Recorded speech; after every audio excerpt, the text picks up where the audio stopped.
perfect. We start with Kachina getting kicked from her group because she's a Geo Vision user. Aww. She then explains Natlan's pilgrimage and how it's basically just Genshin's tournament arc.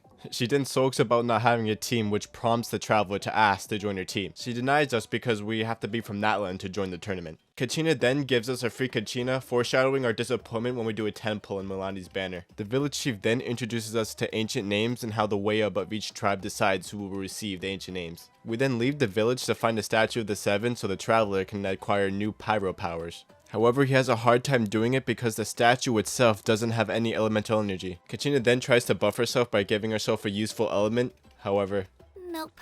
Still just Geo. We then make it to the Colosseum where we're introduced to Ajal and Kanich, who the latter strikes into the goddamn orbit.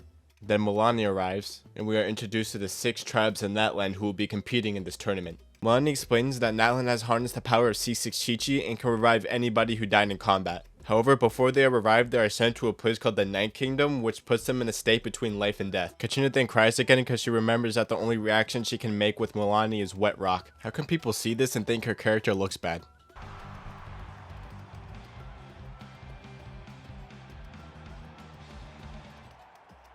We then play Milani's glorified character trial while beating other contestants and collecting sparks. Man, this is probably the most fun I'll ever have playing Geo. Milani then surfs on these things called spirit waves that just happen to lead all the way to their objective. Afterwards, Kachina gets bullied by some NPCs, and the first round of her tournament begins where she goes against this guy, which she beats by just stomping on him over and over. The second round, she wins off screen. The third round, she gets beat by an overweight reskin treasure hoarder. She gets over it by killing this guy. The fifth round, she beats a lady that can control Geo and Cryo for some reason. Despite losing to an NPC, she ends up beating Milani in the final round. These are the winners. Are NPCs actually broken? Like, what the? Milani then takes us back to the hot springs of her tribe, where she introduces us to this lady named Atia. And then we get some few fan service scenes, however they're kind of pointless because she's always in a bikini, so where was this in Fontaine? That night, Milani's village gets attacked by the Abyss, so we have to destroy this abyssal pylon to stop them from coming. Tia starts to die from abyssal corruption, so the traveler has no choice but to suck. The suck gives her a few more days to live. A couple days later, we are informed that Kachina died to the Abyss. They begin the Ode of Resurrection, however it doesn't work. The Power Archon then puts together a team to look for Kachina's ancient name so they can find her in the Night Kingdom. Power Archon then tries to sacrifice her power to the Sacred Flame so she can buy some time for Natlan, but is interrupted by Capitano. Power Archon wins and the Capitano was saved by Natlan forces. Meanwhile, the traveler and his group borrow an artifact that can help them locate Kachina's ancient name. However, they have to find a man named Vachama that can actually use it. I can't be the only one who thought it was this guy, like he's on the peak.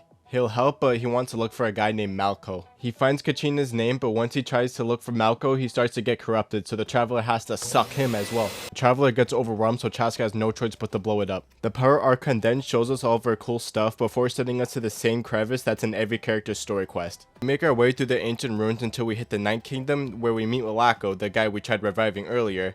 And Malako leads us to Kachina, who's getting bullied again. Seriously, is this whole story just for Kachina's torment? We save her, but we can't save her from getting bullied again by an Abyss Herald. But with the power of friendship and the lucky fact that Milani's Hydro, we end up beating the crap out of him. Tupac's in the game now, I guess. Everybody tries to escape in the Night Kingdom but fails and has to be saved by the Power Archon, who somehow was able to do all this despite sacrificing her power, which is okay. The Power Archon then tells us that just like Fontaine, Natlan will be destroyed within a year. She also says that this is actually her second life as she rebirthed herself like a phoenix. To save Natlan, we need 6 heroes from each tribe, but we're missing 2. The Power Archon then dreams about her dead friends and family, including Atia, who I guess died while we were doing all this. Seriously, why is this Archon quest so depressing? Everybody celebrates Kachina's resurrection and the Power Archon says that we're not off the hook and we have to help her later.